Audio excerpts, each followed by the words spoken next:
La présentation que je vais vous faire aujourd'hui fait suite à la conférence d'Éric Pinault qui nous a montré un peu comment le projet de l'austérité, c'est pas simplement un projet économique pour restructurer l'économie, mais c'est aussi un projet de société d'une certaine manière. C'est un projet idéologique qui cherche à non seulement réduire les dépenses, mais surtout à changer les structures.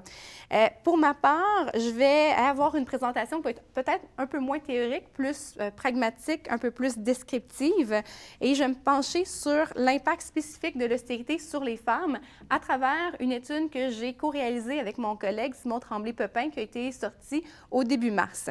Alors, c'est une étude où on a pris tous les documents budgétaires depuis novembre 2008, on a épluché tous ces documents-là, on a sorti 192 nouvelles mesures que le gouvernement imposait, des fois des mesures de relance, des fois des mesures d'austérité, mais tout ce qui était nouveau dans les documents qui ont été adoptés à l'Assemblée nationale. Et ensuite, on a essayé de voir si ça avait plus un impact sur les hommes ou sur les femmes. La présentation que je vais vous faire ce matin va être divisée en 4 parties. La première, ça va être d'essayer de voir un peu comment l'État a évolué en intégrant les femmes. Ensuite, je vais présenter la situation en Europe, la situation de l'austérité sur les femmes en Europe. On va revenir ensuite au Québec pour voir depuis 2008, avec les différents documents budgétaires, les différentes décisions, comment ça s'est opérationnalisé sur le Québec et sur les femmes. Puis je vais terminer en parlant un peu de l'austérité et de son rôle politique, de son rôle dans le jeu électoral, ou plutôt comment le système électoral reprend l'austérité à son avantage. Donc, d'abord, essayons de voir comment l'État a changé. L'État n'est pas quelque chose de très statique. On change le mode de fonctionnement, on change les structures, on change les institutions.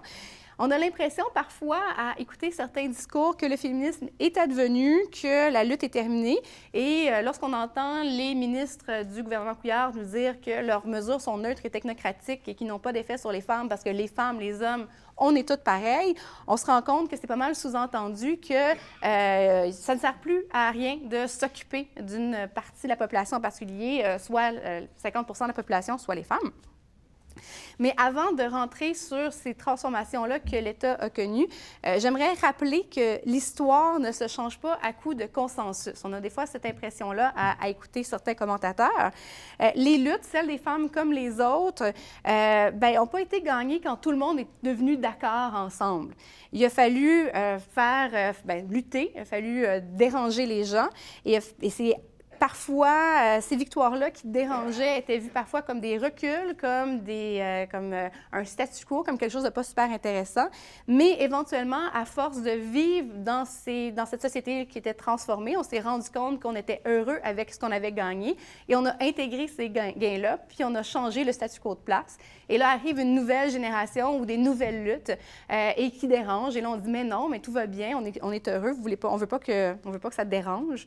Alors que pourtant, c'est dans ces dérangements passés-là qu'on a réussi à avoir cette société qu'on trouve si belle et cette société qu'on trouve si égalitaire, quoique il y a quand même Fait que si on remonte dans le temps pour voir quel était le rôle des femmes dans la politique au Québec, mais là, je ne vais pas remonter très, très loin. Je vais commencer tout simplement avec le fait que les femmes ont gagné le droit de vote en 1940, ainsi que l'éligibilité pour pouvoir avoir un poste électif. Et ça ils ont acquis leur droit de vote après le Canada, mais avant la France. Donc, quand je parlais des luttes qui se faisaient pas à coup de consensus et tout le monde est d'accord, les suffragettes dérangeaient énormément. Il y avait beaucoup de femmes, une forte proportion de femmes qui étaient contre les suffragettes parce qu'elles considéraient que ce n'était pas leur devoir de s'intéresser à la politique. Mais il y avait quand même aussi des femmes fortes qui ont milité très fort et qui ont réussi à faire changer les choses. Par contre, lorsqu'on a donné le droit de vote aux femmes et qu'on leur a donné la possibilité de se présenter, il a quand même fallu attendre 21 ans avant qu'on élise la première femme qui s'appelait Marie-Claire Kirkland-Casgrain. Elle va devenir ministre sans portefeuille, donc sans vraiment de poste attaché une année plus tard, et rapidement, elle devient ministre des Transports avec le gouvernement de Jean Lesage. Il va falloir attendre 1970, donc 8 ans plus tard, pour avoir une autre femme qui est élue. Mais cette autre femme qui va être élue après que... En fait, il faut attendre 1976 pour avoir plusieurs femmes à l'Assemblée générale, à l'Assemblée nationale en même temps. En 1964, donc, lors du début de la présence de Marie-Claire Kirkland-Casgrain à l'Assemblée nationale, on donne la pleine capacité juridique aux femmes mariées. Donc, il faut attendre 1964 avant que les femmes mariées ne soient pas soumises à l'autorité de leur mari en tout temps et en toute matière légale. En 1975, on met en place la Charte québécoise et on interdit la discrimination sur la base du sexe. Donc, les choses avancent. Graduellement, on accepte aussi de féminiser les titres parce que peut-être qu'on l'oublie, mais longtemps, la mairesse n'était pas la femme mère, mais la femme du maire. Donc, à travers des luttes féministes et à travers un mouvement de linguistique, au Québec, on essaie de féminiser les titres pour dire on peut être une médecin, on n'a pas besoin d'être un médecin, on peut être une avocate. En France, le travail est beaucoup plus difficile et encore maintenant, c'est Madame le ministre. En 1996, la loi sur l'équité salariale est mise en place. Ça fait donc 19 ans qu'on a cette loi-là et encore maintenant, ce n'est pas encore advenu. Il reste encore beaucoup d'entreprises pour qui le travail n'est pas fait. On prétexte généralement que c'est un processus qui est long. On prétexte que c'est un processus qui demande de l'argent. Donc, sur la base, si on demande à tous les entrepreneurs, à toutes les industries, l'équité salariale, c'est fantastique, à travail égal, salaire égal, il n'y a pas de problème. Par contre, lorsque vient le temps de le mettre en place, bien, c'est long, puis ça coûte de l'argent, puis on a d'autres priorités, puis ça va attendre.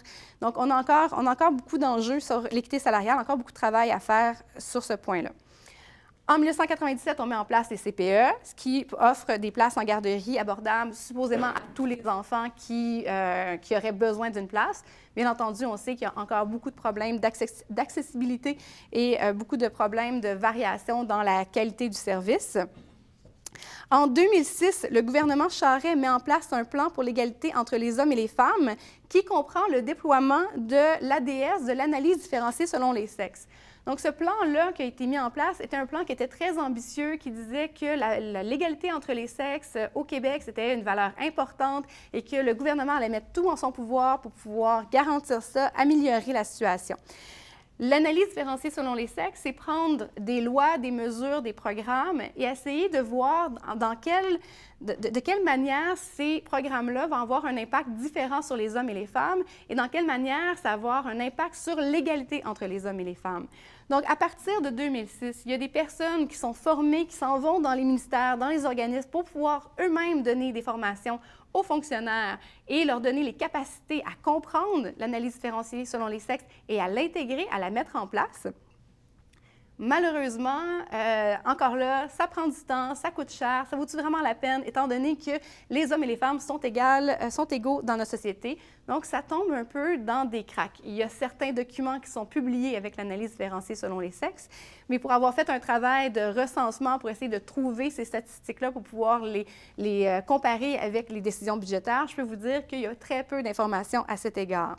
À l'Institut de la statistique du Québec, il y a certaines données qui sont présentées avec l'étiquette ADS, avec l'étiquette analyse différenciée selon les sexes, mais c'est beaucoup plus nous donner des données qui sont séparées entre hommes et femmes et non pas de l'analyse en tant que telle.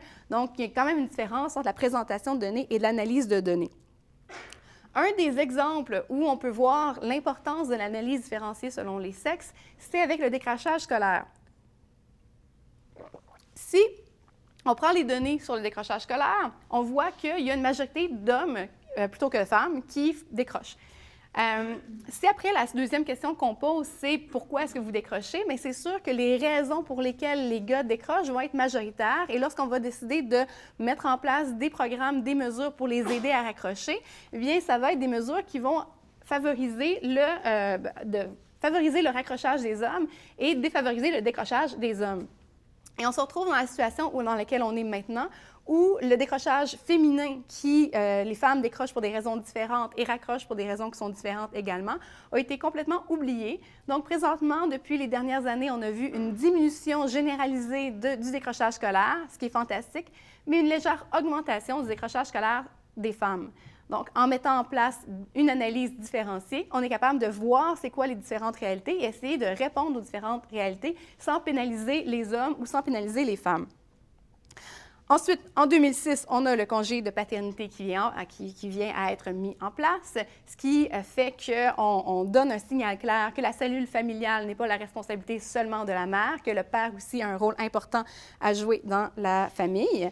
En 2007, le gouvernement Charest, qui avait mis ce plan ambitieux d'égalité entre les hommes et les femmes, met en place le premier conseil de ministres paritaire.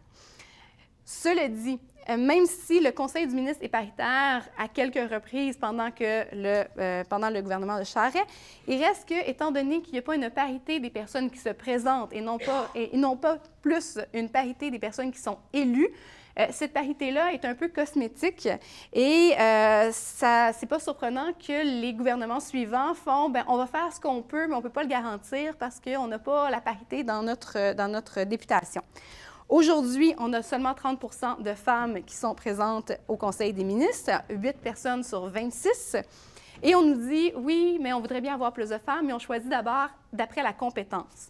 Or, si c'était important pour le gouvernement, c'était important pour les partis politiques de mettre en place la parité, de favoriser l'égalité de représentation à l'Assemblée nationale, il y aurait un moyen simple, ce serait d'agir en amont, c'est-à-dire les personnes qui se présentent et éventuellement les personnes qui sont élues.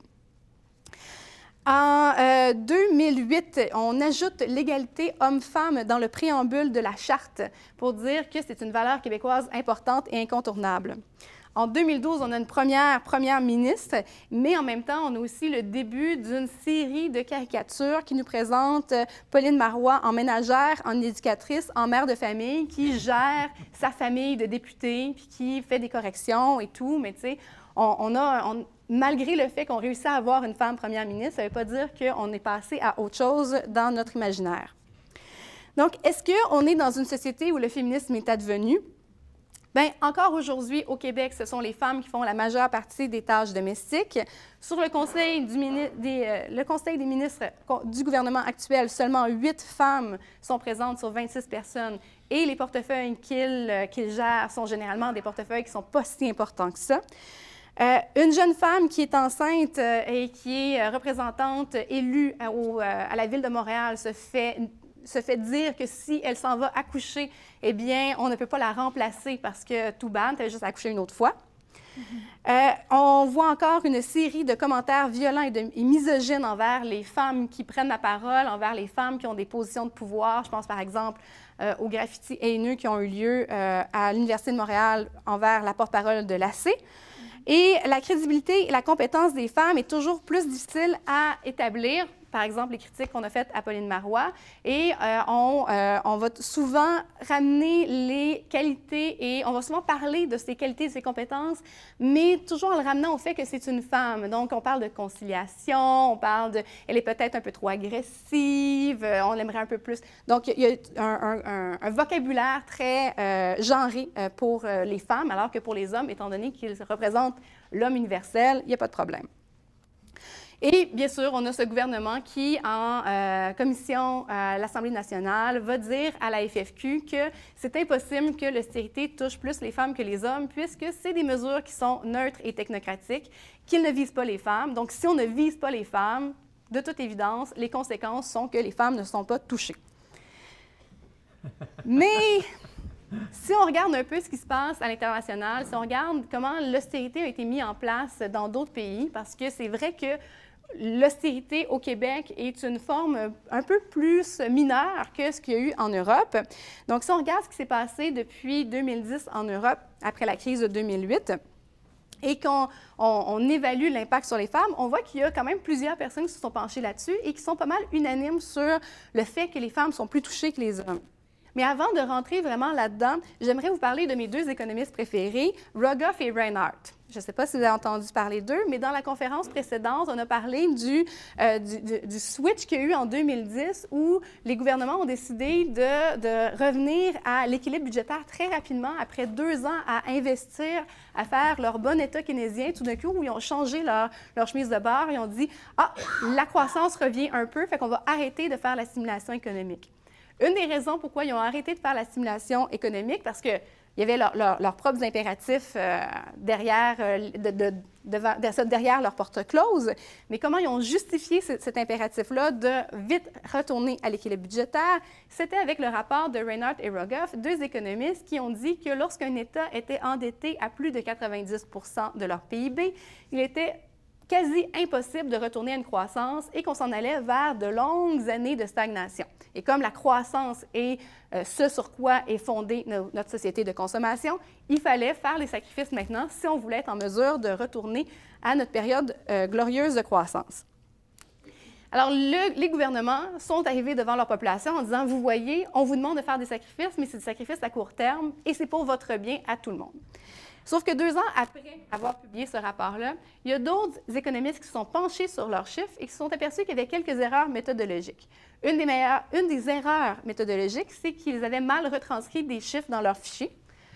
Une autre, c'est qu'ils ont exclu de leur calcul des pays où il y avait un taux d'endettement de plus de 90 % mais qu'il y avait également une croissance économique. Donc, ils se sont dit, c'est pas intéressant de mettre ça dans notre échantillon. Et la dernière erreur, c'est que lorsqu'il est venu le temps de faire leur calcul, ils ont saisi les mauvaises cellules Excel. Donc, une fois qu'on a calibré pour toutes ces erreurs-là, on se rend compte que le taux d'endettement de 90 % a un effet marginal sur la possibilité d'un pays de retourner à sa croissance. Il y a même une étude qui dit, mais l'échantillon est trop faible pour que ça soit une conclusion sur laquelle on peut se baser pour faire nos politiques publiques, mais avec un petit échantillon, on est même capable de dire que le taux d'endettement idéal, une fois qu'on a dépassé le 80 % c'est 110 %. Donc, il y aurait matière à développer une théorie que c'est plus d'endettement qu'il faut pour pouvoir sortir du marasme économique dans lequel on est. Mais ça serait un peu nier tout le travail qu'on fait, c'est-à-dire, c'est pas seulement intéressant de voir quel est notre taux d'endettement, mais de voir quels sont les programmes qu'on met en place. C'est beaucoup plus intéressant ça que simplement se baser sur un chiffre hors contexte. Donc, il reste quand même que les pays qui ont utilisé le rapport de Reinhardt et Rogoff ont continué de l'utiliser, peut-être sans le nommer, mais en disant et en justifiant, et ça, vous l'avez tous et toutes déjà entendu, il faut diminuer notre dépendance à la dette, il faut diminuer notre taux d'endettement. C'est la chose la plus importante. C'est pas soutenable présentement la situation économique dans laquelle on est. Mais avant, il y avait un beau rapport qui pouvait nous flasher. Maintenant, ils ne peuvent plus. Comment est-ce que l'austérité a eu un impact sur les pays en Europe? Parce qu'en Europe, l'austérité a frappé pas mal de plein fouet, surtout dans les pays du sud de l'Europe. Mais moi, je vais utiliser une auteure qui s'appelle Jill Rubery pour pouvoir faire le cadre un peu dans lequel on va regarder ces impacts-là. Jill Rubery est une professeure à l'université en Angleterre qui fait des études sur l'impact des cycles économiques sur les femmes, mais les cycles économiques, on parle de crise, on parle de récession, on parle de reprise et on parle d'austérité aussi. Elle s'est penchée notamment sur la crise de 2008 et la période d'austérité qui a suivi. Elle note qu'il y a 4 rôles importants où l'État se désengage en période d'austérité et qui ont un impact important sur les femmes. Le premier rôle important, c'est l'État comme employeur. L'État comme employeur, il faut l'entendre comme employeur direct et indirect. Mais si on fait juste reculer juste avant la période d'austérité, pendant la période de crise, on a constaté qu'il y avait une diminution de l'écart des indicateurs d'emploi entre les hommes et les femmes. Et là, tout le monde, on pourrait se réjouir, mais la raison pour laquelle il y a eu une diminution de l'écart entre les hommes et les femmes, c'est que les hommes se sont appauvris. Ce n'est pas que les femmes ont eu des meilleures conditions de travail, des meilleurs emplois, c'est juste que les hommes se sont appauvris un peu. Donc, la période de stimulation s'est arrangée pour ramener l'écart à un bon niveau. Et arrive la période d'austérité. Et la période d'austérité, bien, l'austérité, c'est des choix qu'on impose beaucoup plus au public qu'au privé. Donc, si on impose ça au public d'abord, on va l'imposer d'abord aux personnes qui travaillent dans le public. Et qui est-ce qui travaille dans le public? Eh bien, c'est majoritairement des femmes. Par exemple, en Espagne, les 3 secteurs où les coupes ont été le plus importantes pendant la période d'austérité, c'est la santé, l'éducation et les soins de longue durée. En santé, on parle de 67 des personnes qui travaillent en santé qui sont des femmes. En éducation, c'est 73 et en soins de longue durée, c'est 87 qui sont des femmes. Donc, bien entendu, si on décide de réduire les budgets, si on décide de mettre à pied des personnes qui travaillent dans ces secteurs-là, ça va être d'abord des femmes qu'on va mettre à pied. Mais le secteur public, n'a pas seulement un impact sur les personnes qui y travaillent, a aussi un impact à l'extérieur aussi sur la force de travail générale. Par exemple, on peut considérer que le secteur public a une force de résilience dans les différentes régions où il se trouve. C'est-à-dire que le fait d'avoir une fonction publique forte et stable va faire que pendant les cycles économiques où les entreprises qui sont dépendantes du cycle économique sont dépendantes de l'offre et de la demande, contrairement au secteur public. Donc, les entreprises privées peuvent mettre à la porte des gens, mais pendant une période de crise économique, on n'a pas besoin de moins de professeurs, on n'a pas besoin de moins de soins de santé, on n'a pas besoin de moins d'infrastructures, et on pourrait même dire au contraire. Donc, avoir une bonne fonction publique peut avoir un effet anticyclique pour ce qui est des crises économiques. Mais il y a un autre problème qui arrive avec le désengagement de l'État comme employeur, c'est qu'on a une féminisation du travail. Et quand je parle de féminisation du monde du travail, je ne veux pas parler de plus en plus de femmes qui travaillent. Et ce que je veux dire, c'est qu'il existe une certaine condition de travail qui était généralement le lot des femmes, qui devient le lot de tout le monde. Il y a une précarisation générale.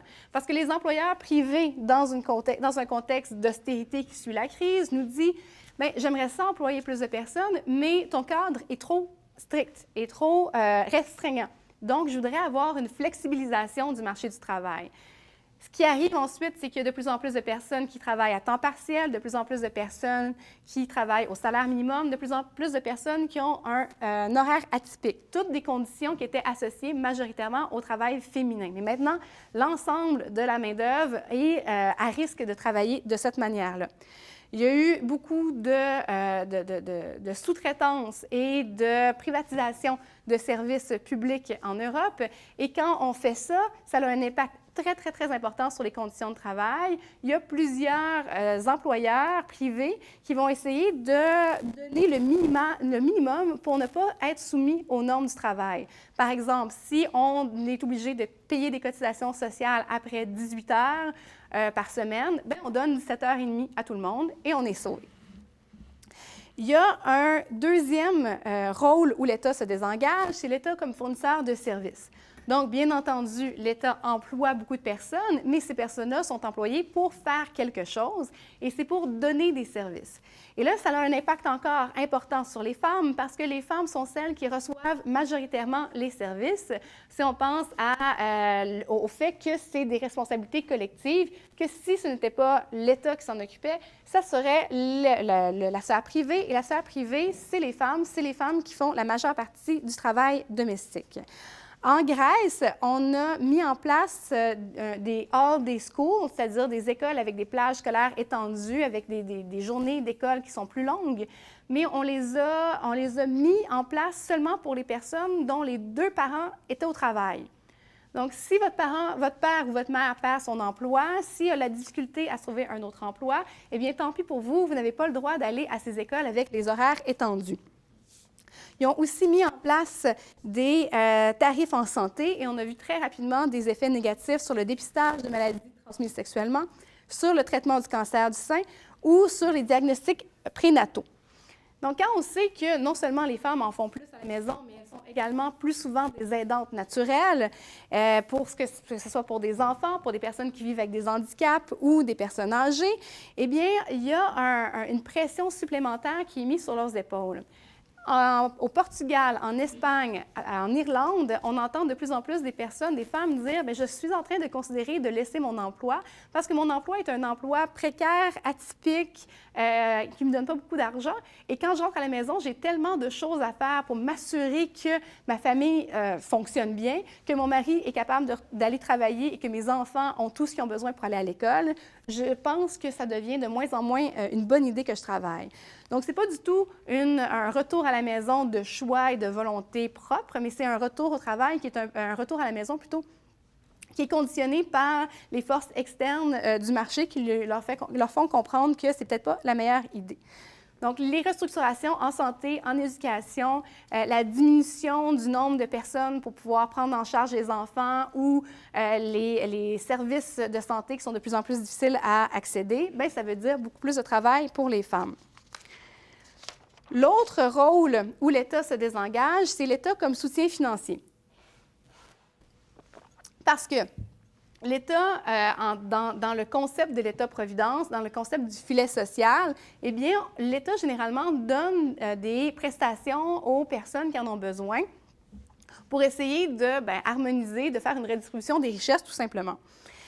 Mais avec l'austérité vient un moment où on a la possibilité de faire plein de restructurations et c'est l'occasion rêvée pour pouvoir vraiment changer comment les programmes de soutien fonctionnent. Par exemple, pour la question des retraites, l'austérité puis la crise, ça a été le moment rêvé de plusieurs pays pour pouvoir vraiment changer les règles à l'intérieur des retraites. On va augmenter l'âge pour lequel on peut prendre sa retraite, on va annuler l'indexation, on va augmenter le nombre d'années où on calcule la carrière pour savoir quelles prestations on va recevoir. Et ça va avoir un impact sur les femmes, entre autres parce que les femmes ont généralement une carrière qui est moins longue que les hommes parce que, justement, en tant qu'aidantes naturelles, elles partent souvent pour des congés de maternité ou pouvoir prendre soin des personnes qui sont autour d'elles. Donc, elles ont une carrière plus petite, elles cotisent donc moins longtemps, mais elles cotisent également moins puisque les femmes gagnent moins que les hommes à peu près dans tous les pays, en fait, dans tous les pays. Donc, elles cotisent moins longtemps et moins d'argent, ce qui veut dire qu'elles reçoivent des prestations qui sont plus faibles. Donc, si on décide de restructurer les retraites, si on décide de couper les prestations qu'on donne une fois à la retraite, on risque d'avoir un impact important sur les femmes. Autour des congés de maternité ou des congés de parentalité aussi, il y a beaucoup de changements qui s'opèrent dans les pays en Europe. On va reporter le congé de paternité, donc plusieurs pays qui voulaient mettre en place le congé de paternité, puis on dit finalement, on va remettre ça à plus tard. Et comme je disais plus tôt, le congé de paternité a un rôle important dans le lien entre les parents et l'enfant, entre qui s'occupe de l'enfant et comment l'enfant réagit aux parents. On va réduire aussi le temps du congé de maternité. On va augmenter les critères pour y avoir droit. Mais on va aussi on va rendre de plus en plus difficile l'obtention de l'aide de dernier recours. Parce que si on continue de donner de l'aide de dernier recours, encore faut-il prouver qu'on a vraiment besoin de cette aide de dernier recours, qu'on est vraiment pauvre, qu'on n'est pas juste un peu pauvre, on est vraiment pauvre. En faisant tous ces changements-là et en faisant aussi que les prestations sont souvent calculées sur la base du ménage, on augmente, on réduit l'autonomie des femmes, l'autonomie économique des femmes. Et ça veut dire que s'ils sont dans une relation toxique, par exemple, c'est beaucoup plus difficile de partir parce qu'ils n'ont pas nécessairement les moyens pour pouvoir avoir une vie confortable avec elles-mêmes ou avec leurs enfants. Parce qu'on le sait, pendant une crise économique, pendant une période d'austérité aussi, où le climat économique est incertain, ça peut être un stress qui favorise, qui augmente, un facteur de risque, en fait, sur la violence conjugale. Donc, pendant une période d'augmentation des risques de violence conjugale, réduire le soutien ou changer le soutien fait qu'on oblige parfois certaines femmes de rester dans des relations qui sont toxiques. Et ce qui m'amène au dernier point le dernier rôle où l'État se désengage, c'est l'État gardien du vivre ensemble. Parce que l'État est aussi l'endroit où on affirme nos valeurs collectives, où on essaye de mettre en place une société qui nous ressemble. Mais si l'État décide de se désengager de là en disant l'égalité entre les hommes et les femmes, par exemple, ce n'est pas une priorité de l'État, on n'a pas beaucoup d'argent, donc à quoi ça sert de financer quelque chose comme ça? L'État, son seul rôle, c'est le rôle économique. En se désengageant de ça, ça peut avoir des effets assez importants. Par exemple, en Espagne, en 2008, ils ont mis en place le ministère de l'égalité entre les hommes et les femmes, mais ils l'ont aboli 2 ans plus tard en disant on a besoin de faire des économies, donc on va juste le tasser un peu. Il y a aussi beaucoup de réductions de budget pour les groupes de femmes, pour les maisons de femmes victimes de violences conjugales. Encore là, si on décide de réduire le soutien financier qu'on offre à la population et qu'en plus, on enlève les endroits où ils peuvent trouver un répit, ça veut dire les choses assez difficiles. Il y a une exception dont j'aimerais un peu parler, c'est l'Islande. En 2009, ils ont élu une première ministre. Et la première ministre a décidé que l'analyse différenciée selon les sexes, c'était quelque chose d'important. Ils n'ont pas fait comme le gouvernement de Jean Charest en disant on fait un long plan dans lequel on invite tout le monde à faire l'analyse différenciée selon les sexes parce que pour nous, l'égalité entre les hommes et les femmes, c'est vraiment important. OK, ciao, bye. Ils ont mis en place l'analyse différenciée selon les sexes de manière contraignante pour que tous les ministères doivent et soient obligés d'utiliser cette méthode d'analyse-là pour les programmes et les lois qu'ils mettent en place. Ça ne veut pas dire que toutes les décisions que l'Islande prend, c'est des décisions qui sont féministes, mais au moins, quand ils décident de ne pas prendre une décision féministe, ils savent et le font en toute connaissance de cause. Dans le même plan de l'État gardien du vivre ensemble, il faut noter aussi qu'il y a une certaine désolidarisation qui s'opère. On continue de donner un soutien aux plus pauvres des pauvres. Ensuite, il y a les plus riches des riches qui n'ont pas besoin du système public parce que de toute façon, ils sont déjà à l'extérieur du système public, payent déjà l'école privée, la santé privée.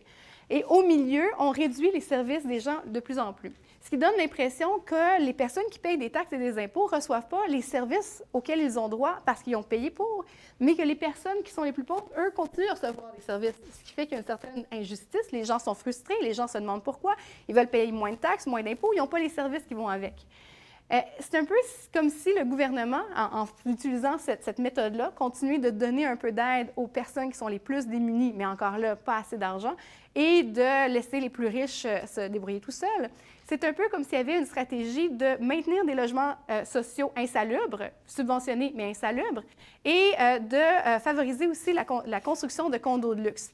Entre les deux, la population en général qui a assez d'argent pour ne pas être dans une maison insalubre, mais pas assez d'argent pour s'acheter un condo à 3 millions de dollars, se retrouve un peu avec aucune autre solution que de se sentir complètement désolidarisé. Parce qu'on passe de plus en plus d'un État-providence de producteurs, où on interagit ensemble et on essaie d'avoir le meilleur pour tout le monde, à un État gestionnaire de consommateurs, et les services sociaux sont également considérés sous l'angle de la consommation. Donc, ça, c'est en général ce qui se passe en Europe, et certains chercheurs se demandent si on n'est pas en train d'arriver à un point de non-retour, si on n'est pas en train d'avoir sacrifié tellement d'acquis féministes ou d'acquis pour les femmes, d'avancées, que le travail pour retrouver ces acquis-là serait insurmontable à court terme. Et au Québec, comment ça se passe? Au Québec, c'est sûr que c'est moins pire. C'est sûr que la crise a été moins sévère et que les mesures d'austérité ont été également moins sévères. Maintenant, je parle d'austérité, mais encore faut-il savoir si on est en période d'austérité quand on a un premier ministre qui, en plein milieu de l'Assemblée nationale, va dire, en annonçant une subvention pour la forêt, c'est ça l'austérité, allô la terre, parce que si on investit de l'argent, automatiquement, il n'y a pas d'austérité. Donc, l'étude qu'on a faite, où on a recensé les 192 mesures supplémentaires que le gouvernement a mis en place en 2008, nous a montré qu'effectivement, il y a eu de l'argent qui a été réinvesti dans l'économie depuis 2008. Ça tourne autour de 10 milliards de dollars. Mais quel genre de relance est-ce qu'on parle? Est-ce que c'est une relance où on a vraiment investi dans les choses qui sont importantes? Bien, en fait, on a surtout investi dans 2 choses, le béton et les ressources naturelles non renouvelables. Donc, il y aurait eu moyen de faire une relance qui était différente. Il y aurait eu moyen de choisir d'autres domaines. Mais les infrastructures et les ressources naturelles c'est les deux secteurs classiques pour une relance économique, qui étaient les secteurs sur lesquels on misait avant, où on n'avait pas nécessairement la même sensibilité qu'aujourd'hui sur l'environnement, sur l'égalité entre les hommes et les femmes ou sur la justice sociale. Mais c'est des secteurs qui sont à prédominance masculine. Les hommes représentent, je crois, à peu près 80 à 90 des personnes qui travaillent dans l'exploitation des ressources naturelles. Et ça retourne à pas mal la même chose dans les infrastructures. Et c'est une relance qui n'a pas été réfléchie pour essayer de trouver un moyen que ça bénéficie à l'ensemble de la population. On a un gouvernement qui est très comptable. On a un gouvernement qui utilise des fichiers Excel pour comprendre la société. Il rajoute un peu d'argent dans une boîte. La boîte suivante dit qu'il y a un retour sur investissement. Ça va donc bénéficier à l'ensemble de la population. Mais en plus de ces 10 milliards de dollars-là que le gouvernement a investis dans l'économie depuis 2008, il y a également eu des mesures qui ont été des mesures où on voit que l'argent a été diminué, qu'il y a eu des coupures importantes. Fait que 10 milliards de plus, mais 28 milliards de moins. Toutes les coupures qu'il y a eu dans l'économie depuis 2008, et quand je dis 2008, je veux dire depuis 2010, parce que en 2008 et 2010, là, il y a eu les petites mesures keynésiennes où on disait on est prêt à faire un déficit, ça veut dire retourner une croissance, mais à partir de 2010, rapidement, c'était coupé de plus en plus. Eh bien, ça a un impact important, non seulement sur les coupes qui ont... En fait, ça a un impact important non seulement sur les places où il y a eu les coupures, mais ça a un impact important aussi sur les revenus que reçoit le gouvernement, puisque lorsque le gouvernement met de l'argent dans les services publics, lorsqu'il paye des salaires, les salaires qu'il paie, bien, il y a un retour qui revient en impôts, il y a un retour qui revient aussi en taxes qui sont payées, il y a une consommation qui se fait à travers tout ça. Donc, il y a aussi cet impact-là important de l'austérité. Et c'est sûr que ces mesures-là, entre 2010 et aujourd'hui, c'est pas aussi drastique qu'en Europe. Il y a quelque chose d'un peu paradoxal, c'est que lorsqu'on dit c'est de l'austérité, il faut arrêter, ça n'a pas d'allure, on est en train d'hypothéquer notre économie, on est en train d'hypothéquer notre génération et les générations futures, le gouvernement nous répond on n'est pas la Grèce. Mais quand eux autres mettent en place des mesures d'austérité, ils nous disent mais on ne veut pas devenir la Grèce. Donc, si on n'est pas la Grèce, je ne pense pas non plus qu'on risque de devenir la Grèce à court moyen terme. Je pense qu'on a la marge de manœuvre pour pouvoir faire autre chose. Mais il reste quand même que les coupures que le gouvernement a mis en place ont des impacts réels sur la population, ont des impacts réels sur les services sociaux, le soutien à la population, les conditions de travail au Québec. D'une part, les femmes sont majoritaires dans le secteur public, dans la fonction publique et le secteur public. On parle de 75 % de la main-d'œuvre qui est féminine dans tout ce qui est public. Mais avant d'être super content de ça, parce que quand même, c'est le fun d'avoir un secteur à prédominance féminin de temps en temps, c'est important de se rappeler que si la main-d'œuvre est majoritairement féminine, les personnes qui gèrent, les personnes qui sont au pouvoir dans les secteurs publics ne sont pas majoritairement féminines. Dans la fonction publique, donc juste les fonctionnaires, il y a à peu près 65 % de femmes, mais il y a 57 % des personnes qui sont cadres qui sont des hommes. Donc, il y a encore beaucoup de chemin à faire avant d'avoir un équilibre là-dedans. Mais il reste quand même que les coupures que le gouvernement veut mettre dans le public, ça veut dire des coupures majoritairement d'emplois de femmes. Que ce soit en éducation ou en santé, la masse salariale, ça représente une masse salariale qui est plus féminine. Il y a aussi une érosion des conditions de travail, une érosion des capacités de négociation aussi. On a vu comment le gouvernement a présenté son budget et son cadre budgétaire en mettant 0 place pour pouvoir négocier la part de la fonction publique et des services publics. Il y a les réformes en santé, les réformes en éducation. Non seulement c'est des emplois de femmes, c'est aussi des endroits où, lorsqu'on enlève des services, on le déplace à la sphère familiale, on le déplace dans la sphère des femmes. Mais en plus, comme le disait Éric Pinault juste avant moi, c'est des réformes qu'on nous présente comme étant des économies d'argent, mais qui sont en fait des réformes de structure. On est en train de changer les structures du système public en général. On est en train de le transformer en système de gestion plus que de système de protection. Donc, c'est de l'argent qu'on peut espérer économiser peut-être théoriquement, mais c'est surtout changer notre modèle et changer notre rapport à ces institutions-là. On fait aussi des coupes importantes dans les programmes de soutien pour personnes avec handicap, pour les retraites. Donc, les aidantes naturelles, on augmente leurs charges sans leur donner vraiment de contrepartie. L'IRIS a essayé de faire un exercice, a essayé de recenser toutes les mesures qui découlent de l'austérité, pas dans notre étude, mais dans un autre document qui est présent sur notre site Internet, parce que notre étude est une étude, malgré tout, assez comptable. On a pris les documents budgétaires, on a regardé ce qu'il y avait à l'intérieur, puis on a essayé de voir quelles étaient les grandes orientations du gouvernement. Quels sont les ordres que le gouvernement donne à ses ministères et ses organismes, quelles sont ses priorités. Puis là-dedans, on a vu que la question des femmes était complètement évacuée. Il y a 4 milliards de plus de coupures qui vont affecter les femmes plutôt que les hommes, et le gouvernement dit non, c'est impossible. En fait, c'est une question de perception. Mais on s'est dit, comment ça s'opérationnalise sur le terrain? Comment ça fonctionne? Lorsqu'on décide de couper de l'argent en éducation, c'est bien beau de dire couper de l'argent en éducation veut dire toucher des jobs de femmes, mais c'est un peu abstrait. Donc, on a essayé de trouver toutes les annonces qui étaient liées à l'austérité et de faire un grand tableau dans lequel on présente chaque occurrence d'une coupe et comment ça s'inscrit dans le terrain. Donc, par exemple, couper dans le secteur de l'éducation, ça veut dire moins de psychoéducateurs dans telle commission scolaire. Ça veut dire moins de soutien en santé dans tel secteur. Et on a une longue liste là, de je ne sais pas trop combien de pages, mais assez impressionnant, qui nous montre une fois de plus que non seulement les décisions économiques vont avoir un impact sur les femmes, mais leur opérationnalisation va avoir un impact dans leur vie qui est très important.